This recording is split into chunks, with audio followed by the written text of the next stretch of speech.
Assalamualaikum warahmatullahi wabarakatuh.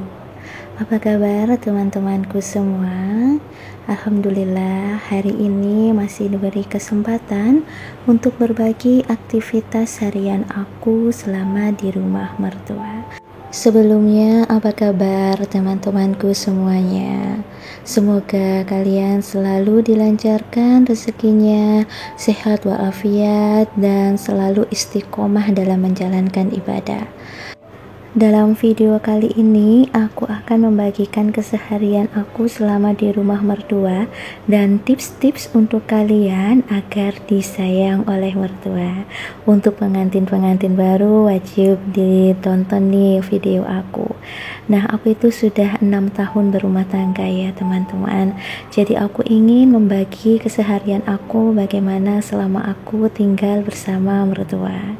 Nah, pasti seru nih karena ini adalah problematika para ibu rumah tangga yang tinggal bersama mertua. Oke, langsung aja. Hari ini aku akan membuat camilan takjil untuk berbuka puasa, yaitu tahu walik. Jadi aku pagi-pagi sudah pergi ke pasar bersama bocil aku. Hanya satu tujuanku teman-teman, hanya untuk membeli tahu pong. Setelah kelar dari pasar, yaitu aktivitas pertama yang aku lakukan adalah menyapu lantai. Nah, ini rumah mertua aku. Jadi setiap pagi jika aku libur, aku sempatkan untuk menyapu dan membereskan mainan anak aku yang sangat berantakan sekali ya teman-teman. Nah, di rumah mertua itu kita harus terlihat rajin walaupun sebetulnya kita itu males teman-teman. Jadi harus gimana ya? Kita harus menunjukkan sikap baik kita kepada mertua kita.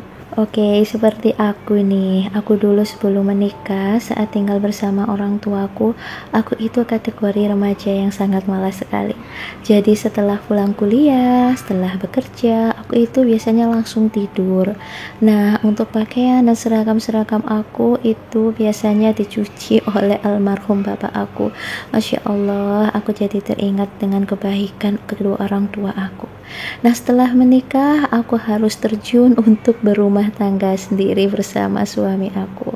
Nah, sebelum tinggal bersama mertua, aku itu sudah punya rumah sendiri. Nah, aku menempati rumah mertua aku yang lama ya.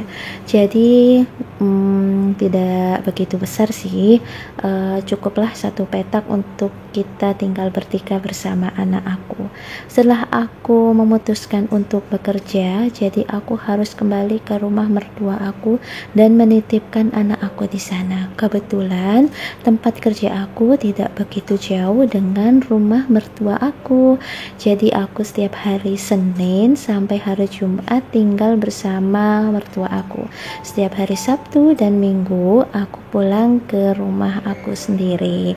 Nah, selanjutnya bagaimana kita mengimbangi dengan perbedaan pendapat dengan mertua, dengan ipar. Mungkin menurut kalian membuat hati tidak nyaman. Sama aku pun juga teman-teman.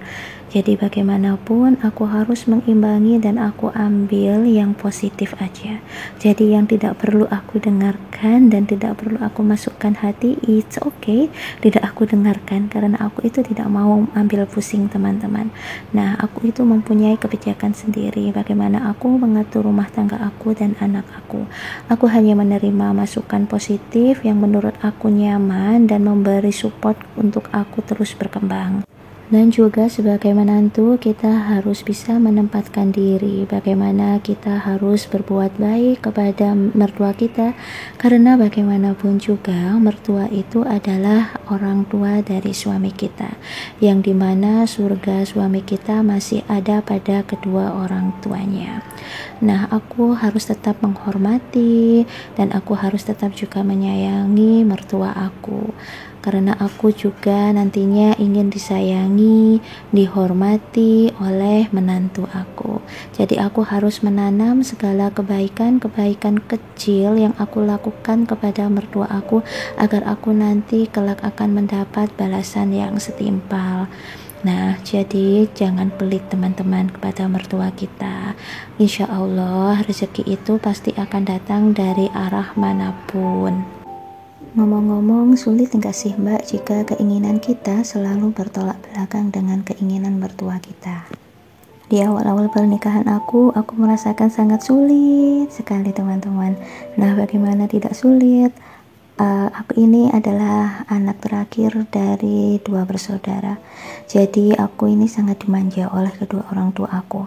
Jadi apa-apa masih orang tua aku, bahkan mencuci baju, setrika itu masih orang tua aku teman-teman. Nah, setelah menikah aku ini langsung diajak untuk ke Surabaya tinggal bersama suami aku. Dan 6 bulan pertama aku tinggal bersama mertua aku di rumah mertua aku yang lama. Nah, disitulah kita saling mengenal karakter masing-masing. Aku mengenal karakter ibu mertua aku mengenal karakter ayah mertua aku, dan bahkan aku pun harus mengenal karakter ipar aku.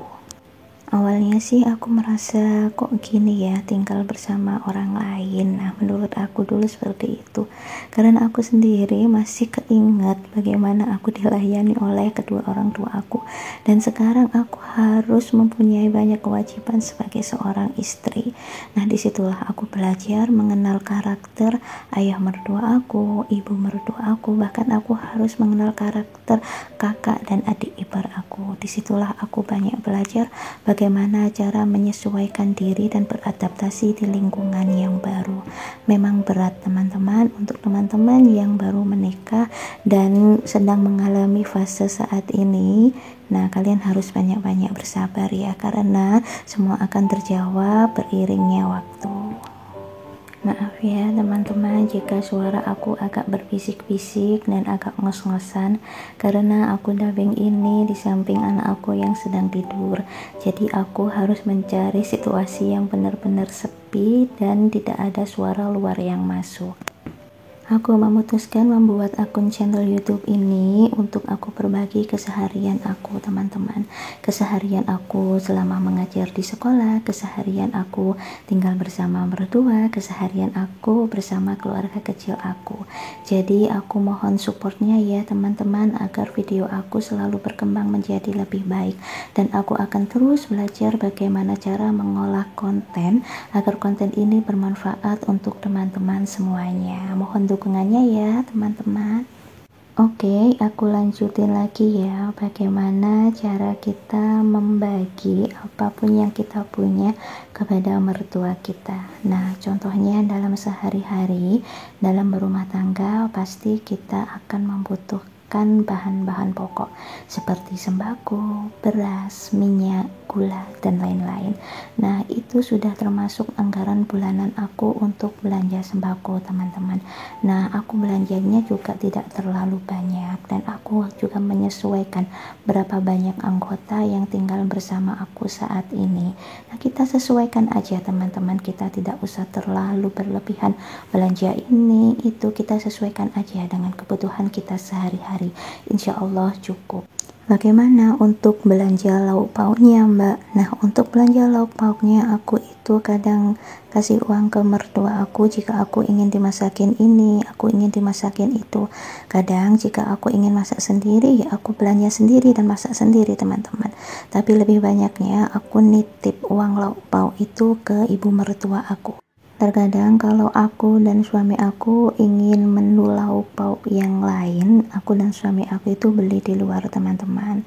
Nah, kadang aku beli lauk soto perbungkus, aku beli 15.000, aku bawa pulang, itu sudah cukup untuk sarapan juga di pagi hari. Nah, kita tergantung selera aja. Kalau kita memang menunya tidak cocok dengan apa yang dimasak oleh mertua kita beli aja di luar teman-teman, gak apa-apa, sekali-sekali kita jajan di luar ya.